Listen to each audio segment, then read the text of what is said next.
ఇలా నాలుగు పెట్టుకున్నా ఈత తీసుకున్నది మీరు తింటున్నా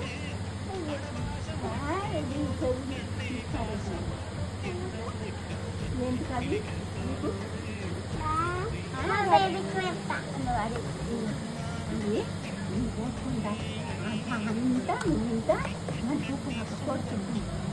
మొన్న దాత్తన నువ్వు పండుతావని నేను దాచిన సంచులో పెట్టిన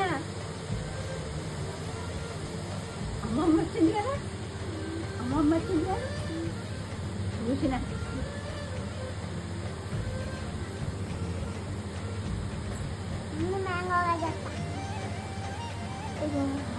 నానమ్మని కోసింది